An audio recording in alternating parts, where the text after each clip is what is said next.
অনেক মা বোনরা জোহরের নামাজটা পড়েন 3টা 3:30টার দিকে, ম্যাক্সিমাম মা বোনরা এই কাজ করে। কেন? কারণ দুপুরে ওনারা রান্নাবাড়া করেন, রান্নাবাড়া করতে গিয়ে ওনারা শরীর ঘামায় টামায় যান, তখন শয়তান এসে মাসালা নিয়ে হাজির হয়। শয়তান ওনার মাথায় একটা মাসালা ঢুকায়। কি মাসালা ঢুকায়?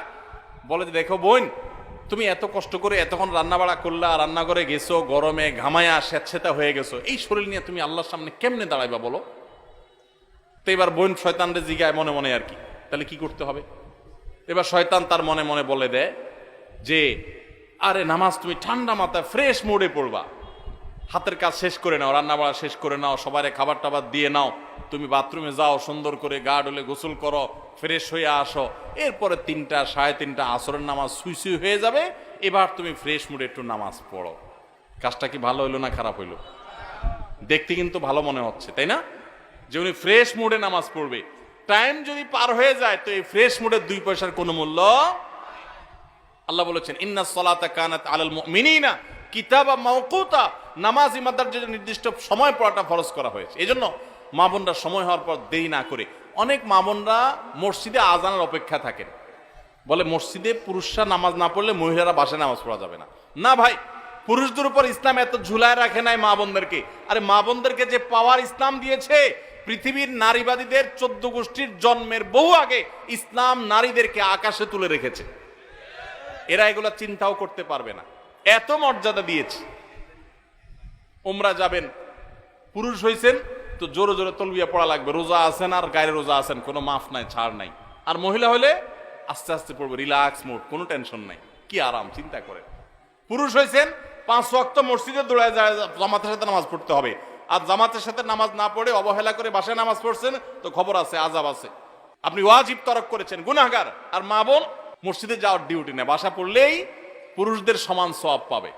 ভাই একটা একটা করে আমি দেখাই, অন্তত 10-20টা আমল আমি দেখাতে পারবো যে পুরুষদেরকে আল্লাহ এবং তার রাসূল কষ্ট করে করতে বলেছেন, একই কাজ মহিলাদের বিনা কষ্টে আরামসে রিল্যাক্স মোডে করতে বলেছেন, সওয়াব সমান, কোন কোন ক্ষেত্রে আরো বেশি।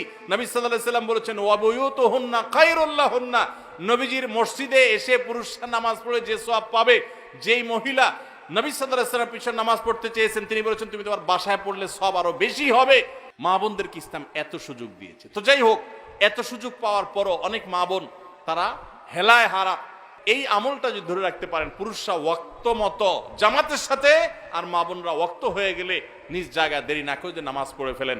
যার 5 ওয়াক্ত নামাজ যত সুন্দর, সে তত আপার ক্লাসের মুসলমান, তার তাকওয়া তত স্ট্রং, তত মজবুত। যার নামাজ যত সুন্দর।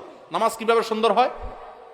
ধীরে সুস্থে পড়লে, সময় মতো পড়লে, মনোযোগ নিয়ে পড়লে, খুশু খুশুর সাথে পড়লে, সুন্দর কেরাত দিয়ে পড়লে, শুদ্ধ করে পড়লে, ভালোভাবে পড়লে, আস্তে আস্তে রুকু, আস্তে আস্তে সিজদা, সবকিছুতে গতি ভালো না ভাই। মোবাইল নেটে গতি ভালো, নামাজের মধ্যে গতি ভালো না। নামাজের গতি যত কম হবে, যত স্লো হবে, যত আস্তে আস্তে হবে, যত ধীরে ধীরে হবে, তত নামাজের মর্যাদা আল্লাহর কাছে বেশি হবে। আপনার মসজিদে যে মুসল্লি সবচেয়ে বেশি সময় নিয়ে নামাজ পড়ে, আপনি বুঝবেন এই লোকটা সবচেয়ে আপার ক্লাসের মুসলমান নামাজের ক্ষেত্রে। অন্তত তার অন্য ক্ষেত্রে ত্রুটি থাকলে সে অবশ্যই দোষী হতে পারে, বাট নামাজটা তার সবচেয়ে সুন্দর, কারণ সে নামাজের সবচেয়ে বেশি সময় নিচ্ছে। এই জন্য সময় নিয়ে ধীরে ধীরে সুন্দর করে নামাজ পড়বো, তো ইনশাআল্লাহ জাহান্নামীদেরকে যখন জাহান্নামে নিক্ষেপ করা হবে, জাহান্নামীদের সাথে জান্নাতীদের কনভারসেশন হবে, কথোপকথন হবে, জাহান্নামীদেরকে জিজ্ঞাসা করা হবে মা সালাকাকুম ফি সাকার, তোমাদের কোন অপকর্মে, কোন বদভ্যাসে, কোন খারাপ কাজ তোমাদেরকে জাহান্নামে এনেছে বলো। তারা বলবে ভাই ক্বালু লাম নাকু মিনাল মুসাল্লিন, ক্বালু লাম নাকু মিনাল মুসাল্লিন।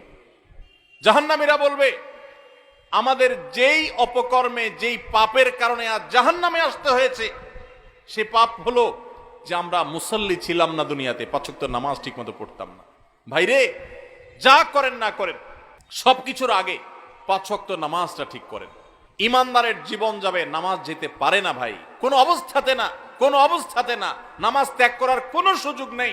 নামাজ এমন ইবাদত